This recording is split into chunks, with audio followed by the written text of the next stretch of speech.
Cleveland enthusiasts present Muhurto, based on the story Muhurto Kotha, written by Shirshendu Mukhopadhyay. This adaptation is written by Leena Chakraborty and is directed by Paullab Bhattacharya, Leena Chakraborty, and Biman Ghosh. Muhurto is an audio narration set on the eve of the 18th day of the Battle of Kurukshetra, when Lord Krishna persuades Draupadi to meet Karna. In course of their conversation, the true identity of Karna is revealed. The story gradually unfolds as Draupadi gets enlightened with the true strengths of Karna's character as he approaches his destiny. Presenting Muhurto.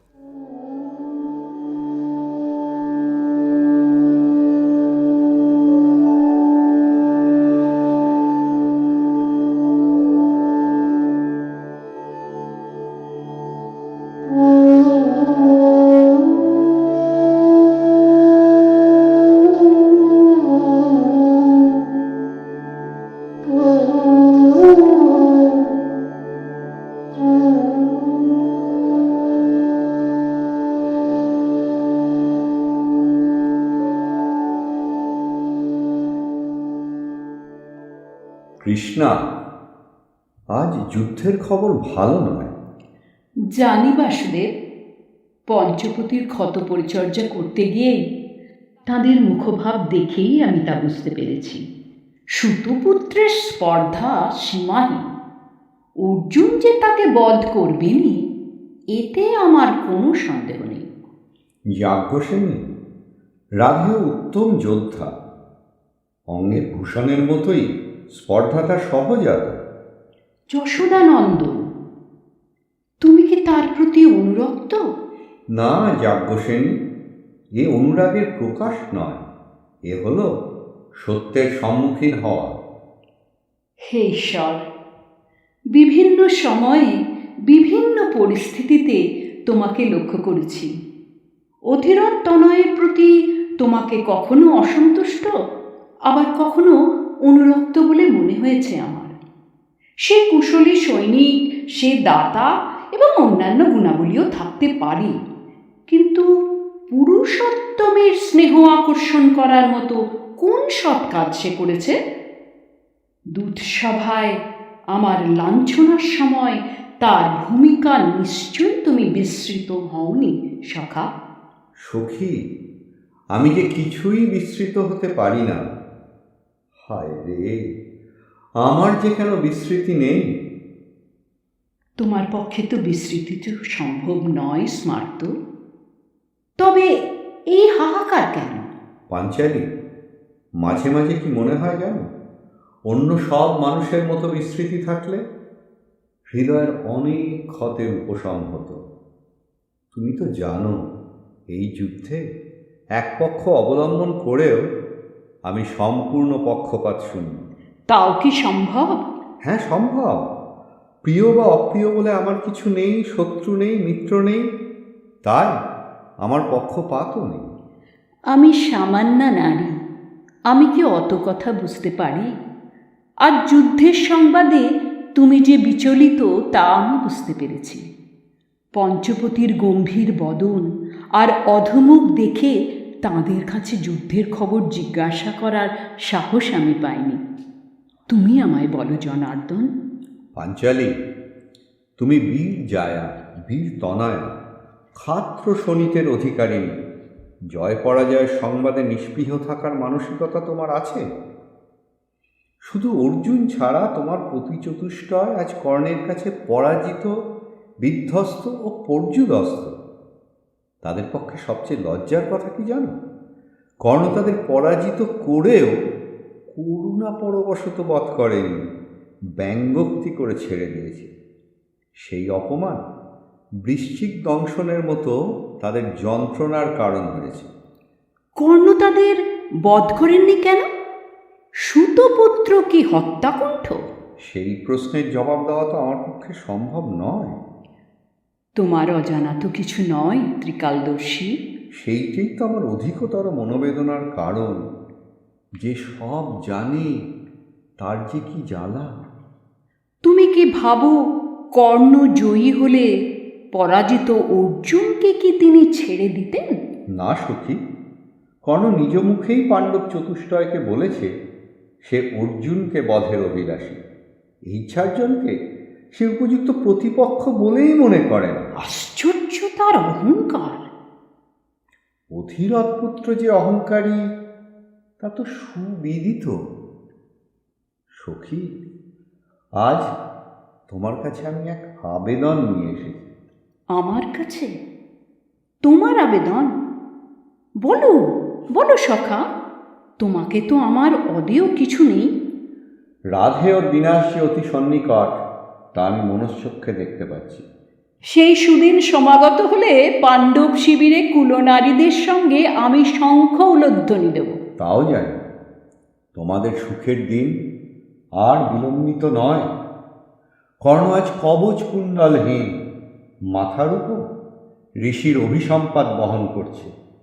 যত বীরই হন না কেন, কর্ণ এখন বধযোগ্য। নিজের মৃত্যুকে সে নিজেই আবাহন করেছে। সে জানে আমি অর্জুনের সারথি ও সখা, তবুও সে অকম্পিত। এই ক্ষাত্র তেজ সুতপুত্রের মধ্যে কিভাবে সম্ভব? আমাকে সেই প্রশ্ন করো না কৃষ্ণা। সর্বজ্ঞ, তুমি কিছু গোপন করছো। অনেক কিছু গোপনীয় থাকে যা প্রকাশযোগ্য নয়। মহাবীর রাধেয় নিপাত হওয়ার পর হয়তোবা সব সত্য একদিন প্রকাশিত হবে। না না সখা, আমায় আর কর্ণের কথা বলো না। ওর কথা শুনতে আমি ভালোবাসি না, আমার ক্রোধ হয়, আমি বিচলিত বোধ করি। এত ঘৃণা? হ্যাঁ হ্যাঁ, এত ঘৃণা।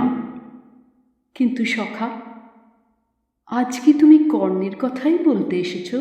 হ্যাঁ পাঞ্চালী, কর্ণের নিধন যে সন্নিকট।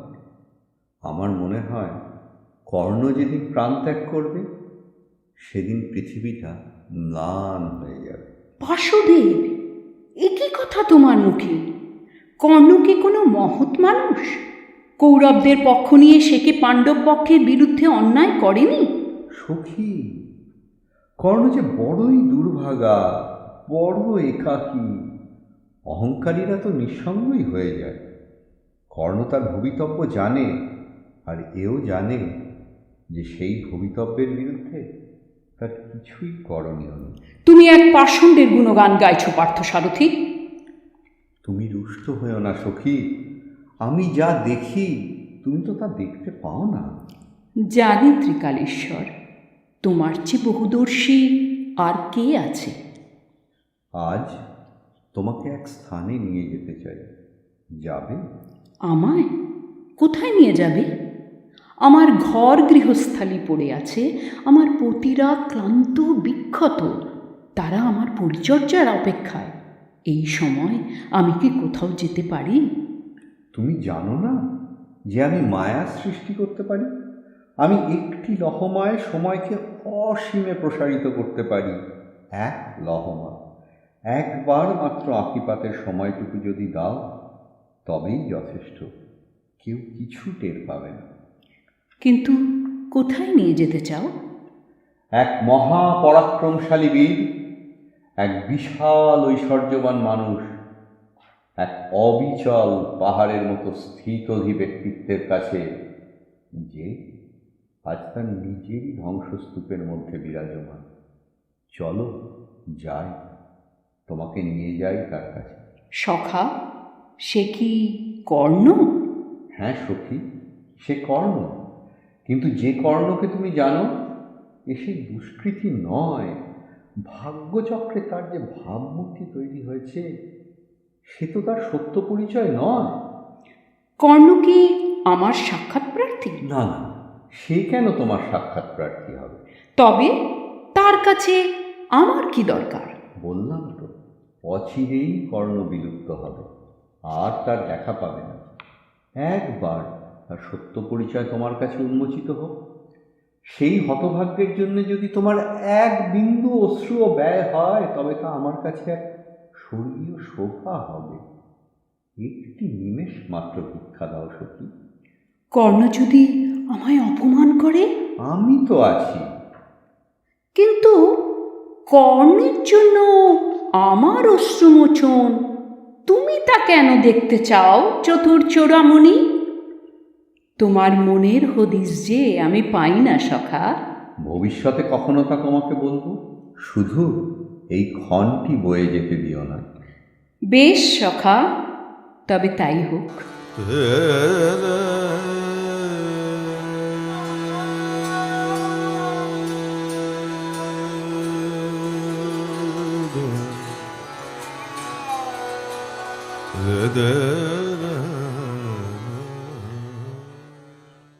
লীলাময় শ্রীকৃষ্ণ, স্বয়ং পাঞ্চালী, এ যে বিনা মেঘে বজ্রপাত।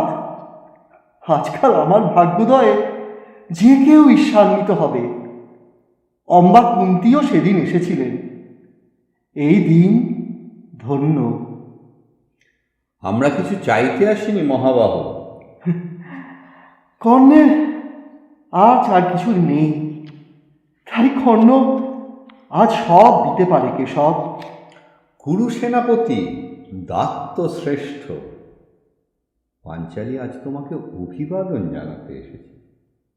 বলো কি পার্থ সারথি, সতীশ্রেষ্ঠা ওই নারীর গুণকীর্তন করেন দেবতারা। পঞ্চমহাবীর পঞ্চপ্রদীপের মতো তাঁকে উদ্ভাসিত করেন। দ্রৌপদীর মতো নারীর কাছে কর্ণের অনেক কিছু শেখার আছে। ও কথা বলবেন না মহাভাগ। আপনি ভারতশ্রেষ্ঠ বীর, মহাত্যাগী, দানশীল, পুণ্যবান মহাত্মা। আমার জানতে ইচ্ছে হয়, অম্বা কুন্তী আপনার সকাশে এসেছিলেন কেন? তার ভ্রম। ভ্রম কেন? তার আশঙ্কা হয়েছিল কর্ণ তার পুত্রদের নিশ্চিত বিনাশ করবে। তিনি সেই আশঙ্কার কথাই আমাকে জ্ঞাপন করতে এসেছিলেন। সেই জন্যেই কি আপনি আজ যুদ্ধে পাণ্ডব চতুষ্টয়কে পরাজিত করেও বধ করেননি? না বরবর্ণিনী, তারা নিজেরাই কৌশলে আমার পাশমুক্ত হয়েছিল। এ কথা সত্য নয় মহাবল। আপনি বধ না করে প্রাণ ভিক্ষা দিয়েছেন বলে ভীম এখনো বিলাপ করছে। যুদ্ধ, বীরত্ব, আত্মত্যাগ, দান ইত্যাদির ওপর আমি আকর্ষণ হারিয়ে ফেলেছি পাণ্ডবপ্রিয়া। যুদ্ধ জয় আমাকে আর আকর্ষণ করে না। শুনেছি আপনি আর্যপুত্র অর্জুন বধের অভিলাষী। আপনি কি চান আর্যে? যদি অর্জুনের প্রাণরক্ষাই আপনার উদ্দেশ্য হয় তবে নানা ধনুর্ধর, আর্যপুত্র অর্জুন স্বয়ং জগজ্জয়ী। তিনি আপনাকে অবশ্যই পরাভূত করবেন। আমি এসেছি সখা কৃষ্ণের অনুরোধে।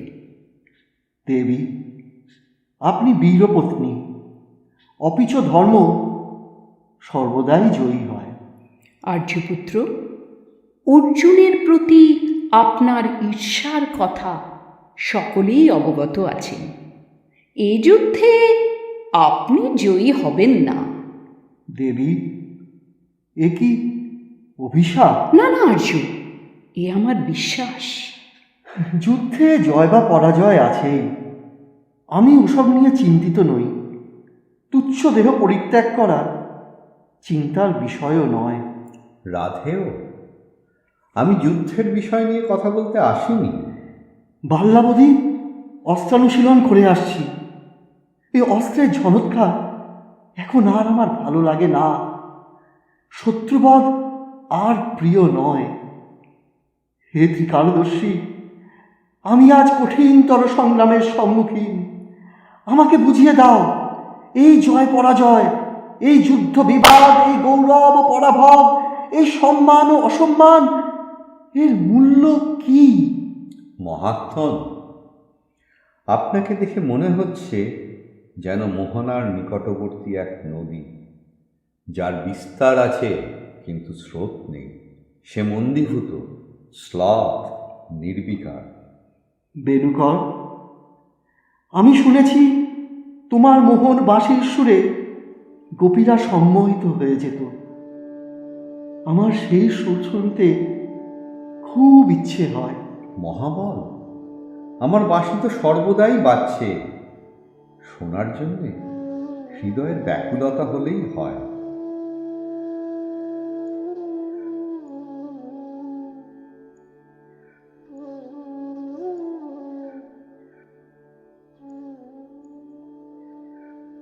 তুমি কৌন্তেয়কে কিছু জিজ্ঞাসা করবে না যাজ্ঞসেনী?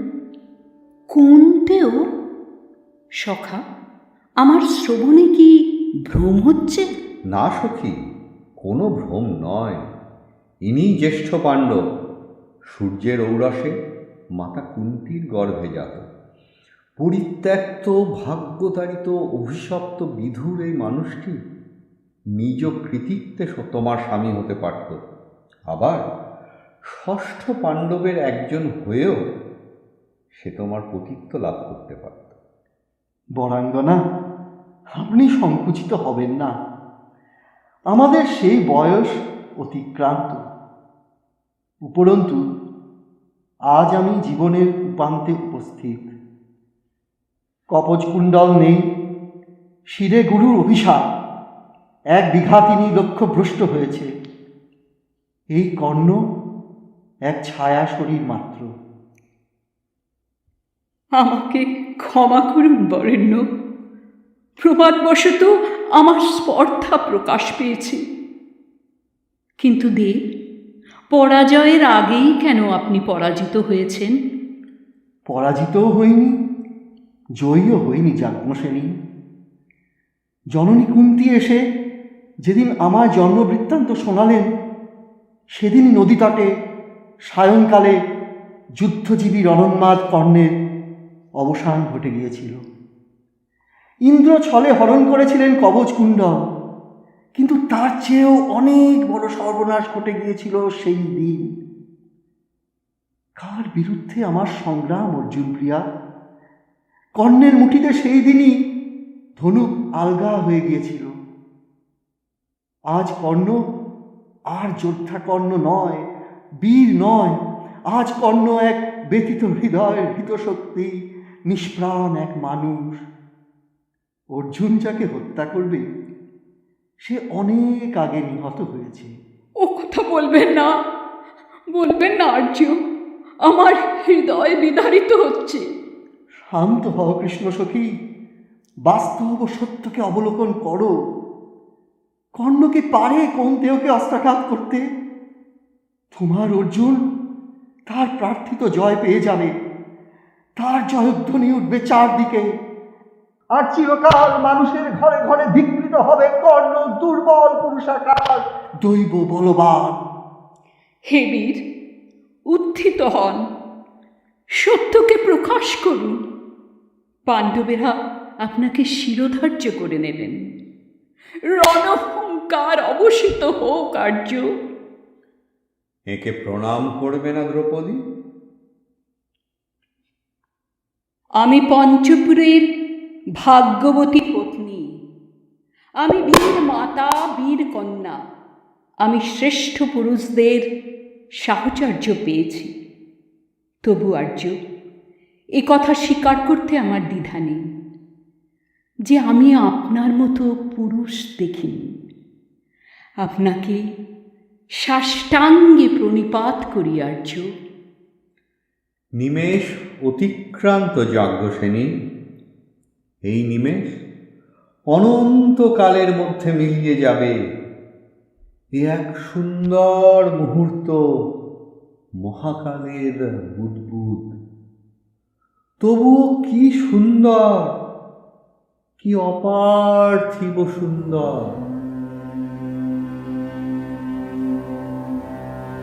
असतो मा सद्गमय तमसो मा ज्योतिर्गमय मृत्योर्मा अमृतं गमय असतो मा सद्गमय तमसो मा ज्योतिर्गमय